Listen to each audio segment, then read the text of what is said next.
ఇంట్లోనే చోరీలకు పాల్పడుతున్నారు కొందరు కేటుగాళ్లు. ఇటీవల కరీంనగర్ లో అల్లుడు మనవడే గోల్డ్ సిల్వర్ ఆర్నమెంట్స్ ను దోచుకెళ్లారు. లేటెస్ట్ గా కడప విజయదుర్గ కాలనీలో జరిగిన ఈ ఘటనలోను మనవడే నిందితులుగా తేల్చారు పోలీసులు.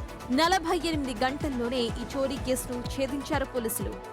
బాధితురాలు లీలావతి ఫిర్యాదుతో దర్యాప్తు చేసిన పోలీసులు స్థానికంగా ఉన్న సీసీ ఫుటేజ్ ను పరిశీలించారు.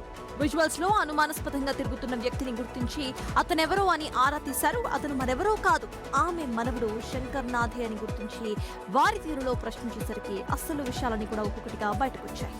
మనవడే చోరీకి పాల్పడినట్టుగా గుర్తించారు. చూడండి, అదిగో సీసీ టీవీలో ఆ దృశ్యాలు మీరు చూస్తున్నారు.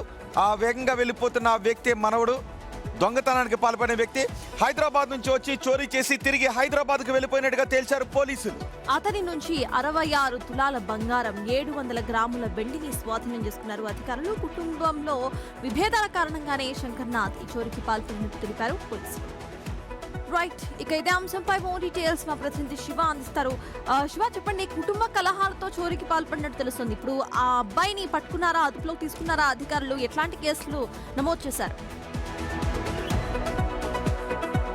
మార్నింగ్ సత్తా, ఇక్కడ కడపలో నగరంలో జరిగినటువంటి ఒక భారీ చోరీని మాత్రం పోలీసులు 48 గంటల్లో ఛేదించారు. అయితే ఈ చోరీకి పాల్పడిన వ్యక్తి నిజంగా ఆ కుటుంబానికి చెందిన స్వయంగా మనవడే ఈ చోరీ. అందుకంటే ఈ కుటుంబంలో కొంతకాలంగా విభేదాలు ఉన్నాయి, ఆస్తగాదాలు ఉన్నాయి.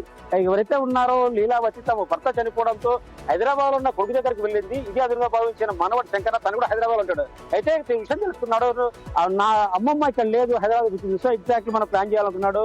హైదరాబాద్ నుంచి నేరుగా కడపకు వచ్చాడు, ఎదురుగా కాలనీకి వెళ్ళాడు. అక్కడికి వెళ్ళి మొత్తం ఫస్ట్ కాసేపు అనుమానాలు అక్కడ సంచరించాడు. అయితే ఒక స్కెచ్ చేసుకుని ఆ స్కెచ్ ప్రకారం రాత్రి సమయంలో ఇంటి దగ్గరికి వెళ్ళాడు, ఇంట్లోకి వెళ్ళి మొత్తం. ఎందుకంటే అక్కడికి అతను మనవడు కాబట్టి తరచుగా వస్తూ ఉంటాడు కాబట్టి పక్కాగా తెలుసు ఏ టైంకి వెళ్ళాలి, ఏ టైంలో ఎవరుంటారు, ఏంటి అపార్ట్మెంట్ ఏంటని క్షుణ్ణంగా అన్ని తెలుసు కాబట్టి దర్జాగా వచ్చాడు. అపార్ట్మెంట్ కి వెళ్ళాడు, తాళాలు పగలు కొట్టి బంగారు తీసేస్తున్నా అక్కడి నుంచి మళ్ళీ తిరిగి అయ్యాడు. అయితే పోలీసులు మాత్రం మొదట శంకర్నాథ్ ఏదో ఫుటేజ్ గమనించారు, సీసీ ఫుటేజ్ స్పష్టంగా అర్థమైందని అనుమానించారు. వెంటనే కుటుంబానికి సమాచారం వాళ్ళ మా మడో చెప్పారు.